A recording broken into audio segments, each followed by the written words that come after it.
session of Hotix Live 3 marketing stage. So welcome in case you just joined the conversation. You're a little bit late to the game, but there will be recordings that you can catch up with.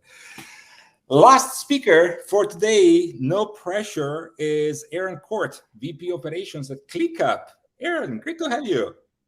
Thanks for having me, Armando. Really excited to kick things off. Yes, your hot take is the top 10 fuck-ups to avoid in building efficient marketing programs. Tell us more.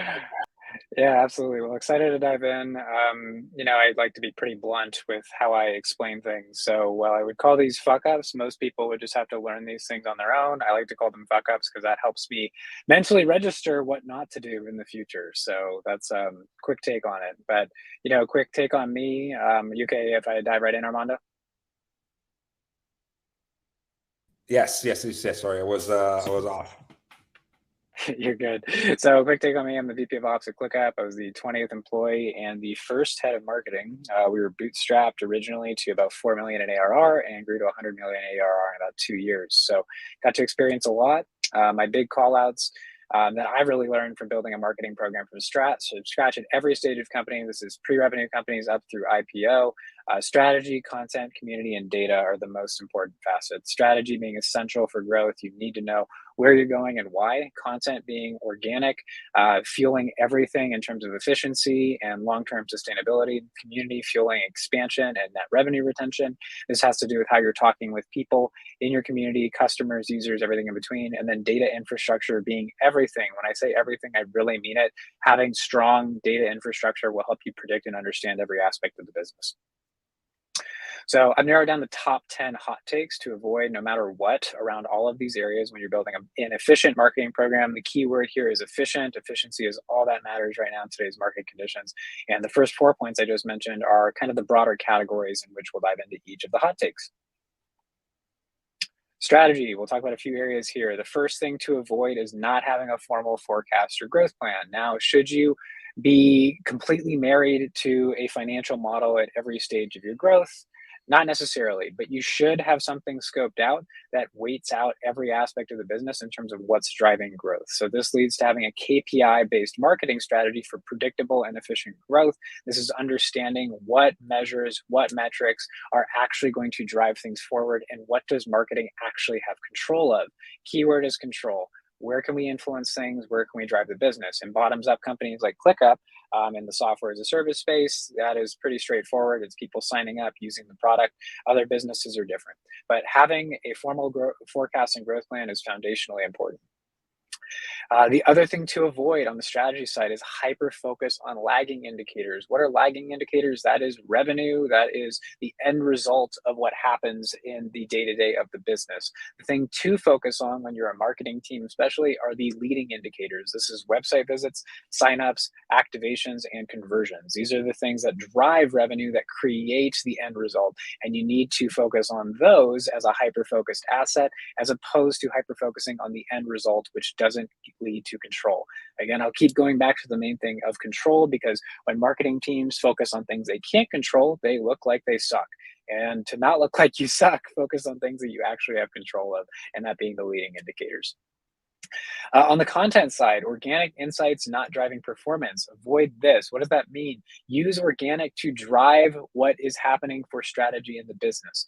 And when you're having organic working, this is assuming you have a baseline or you have some aspect of organic where people are talking about you, content is driving some area of the business. You need to use that to drive growth and performance. When you're doing performance marketing, you need to be using organic insights to influence that behavior. When you're doing other aspects of the business, as it relates to hiring, as it relates to who your customers are, ICP creation, organic needs to be driving that, because that is what people are organically doing on their own without you having to tell them to do it, to basically get to your product and get to your business.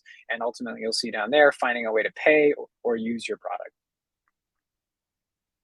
On the content side as well, you don't want to scale paid before organic is scalable. What does this mean? You need to have traffic consistently and predictably growing from content or word of mouth sources before you make any significant investments in paid. Paid can be good for learning things quickly before organic is scalable, but ultimately, if basically your organic engine is not actively working, you are not going to be able to spend hundreds of thousands of dollars to grow the business predictably on the paid side if organic isn't already doing that. And there's a lot of ways to do this, but I'll save that for Q&A. Leaky content production process. So if you have a content production engine or any aspect of organic that's working for the business, there's typically a production process involved. This relates to publishing and especially resource management. It basically equates on the resource side to time spent, time allocation, quality management, time to rank, design, quality consistency, you name it. If any bit of this process is leaky, you will not be able to scale organic. If you notice that you don't have answers to how long something takes to get published or how much time someone is spending on basically working on a particular asset, article, ebook, and then the quality as well, time to rank or the design consistency, or if you're using like an ebook, for example, driving leads, any aspect of that process that is leaky, either as in you don't understand what is driving it or what is going into it, or ultimately you don't understand the measures that influence the result of it, that is a problem. Community, weighting key user and customer personas, engaging where they care and find easiest to engage with you. Now, if you're not engaging directly one-to-one with users, literally having conversations with your customers, that is a problem. You need to be talking to people one-to-one. You can't rely on aggregated form feedback. You can't rely on aggregated systems of generating feedback and results. You need to actually have a real relationship with your users and customers. And ultimately, this varies, but you can do this on a number of different channels in a number of different ways. Can definitely talk about some of the specific examples of this in Q&A, but that's the first thing on the community side. Again, remember, community influences net revenue, retention, and expansion. This is how you're talking with customers. The other side of community is if you're shipping updates slowly or irregularly, that is a problem because your users will not be able to trust you. You need to be able to build trust with your customers and your users at every stage of the journey. Consistency and predictability allows people to trust you, recommend you, and ultimately want to pay for using your product or use it long term. And that is the biggest part of community outside of what I had mentioned on the prior slide. Another aspect of community, you notice we have a few points for this, is not having formal ICP, ideal customer persona archetypes or definitions. If you are trying to build community and you do not know who your users and customers are, what they care about, and what they need in order to effectively use your product or find you, then this is a problem because you do not know who you're talking to. If you have to learn who you're talking to in the midst of basically engaging and creating a relationship with them, that's a problem because you are 2 steps behind them. You need to be ahead of your customers in terms of this process by also knowing who they are, what they want to an extent, and getting their feedback throughout the process. Going into data, if you're trying to develop a reliable source of truth, you cannot stitch a bunch of data from a bunch of different sources together and expect it to scale. Typically, you will need the modern data stack. Now, this is a deep topic, and I can talk a little bit about it. And there are also people that know a lot more than me about the modern data stack because it changes literally almost every week with new tools and new methods available, especially with AI being a big thing right now in the market. But as a whole, you need to have a structured, reliable data warehouse and data architecture to drive predictable, scalable performance metrics, methods, and measures across the business. Keyword, data warehouse, data architecture. If you take away anything from this slide, remember those 2 things. You can do some research and look into what these are and how you can use them.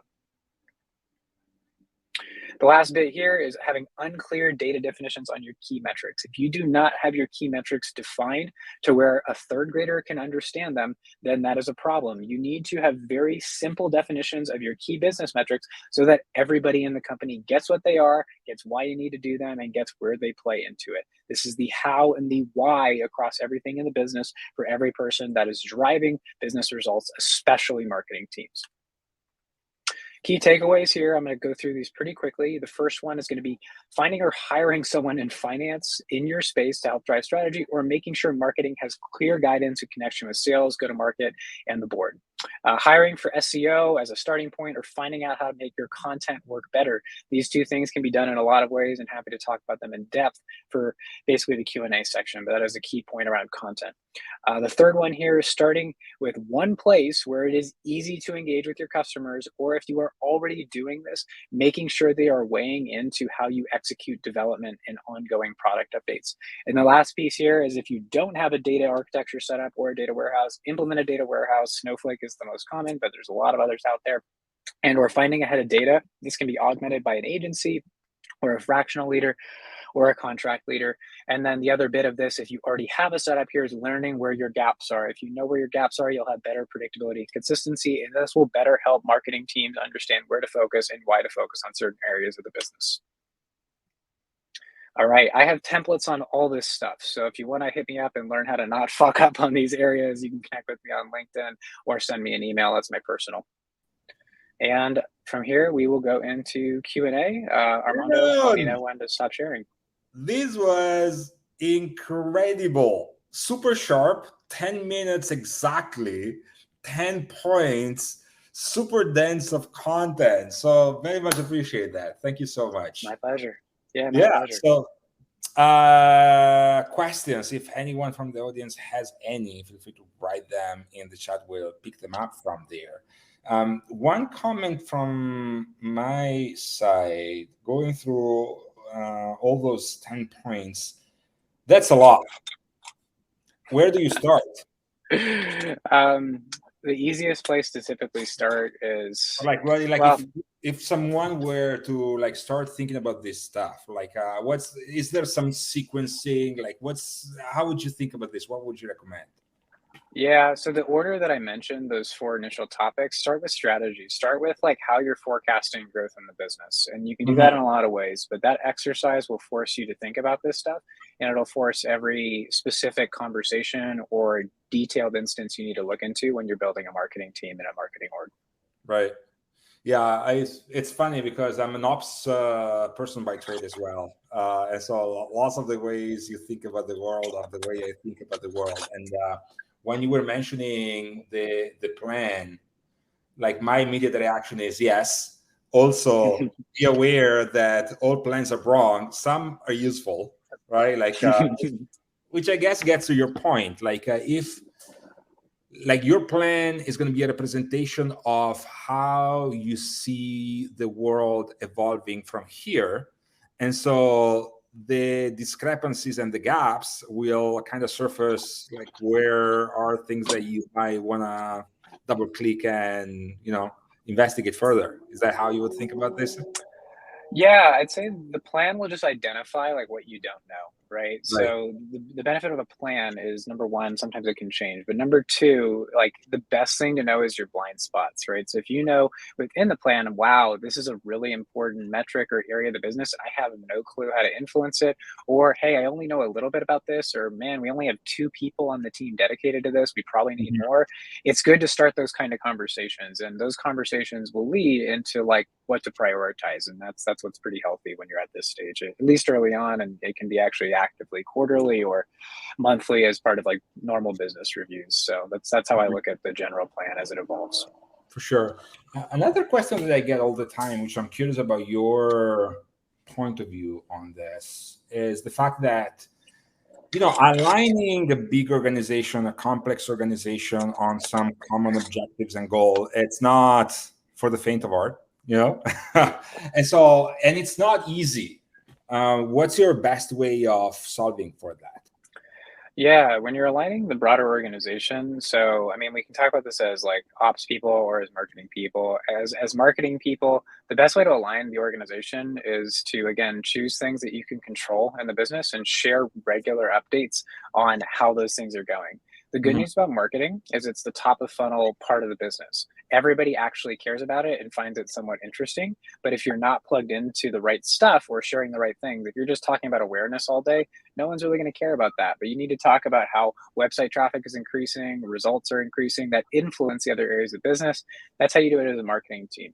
When you're doing it on the ops side and you're trying to align, like, let's just say a whole company or a go-to-market org, you need to know, everyone needs to know what their job is, right? So if everyone understands what their job is and what metrics they influence and how the business revolves around their particular section of the business, that's what you need to start with. Once you have that in place, regular communication and updates is all you need. Your leaders, in terms of your departments, no matter how big the teams are the ones that should own that and should be regularly updating that and working with their team, and then sharing that with the other orgs as part of an ongoing cadence. And that can vary depending on stage of business, company size.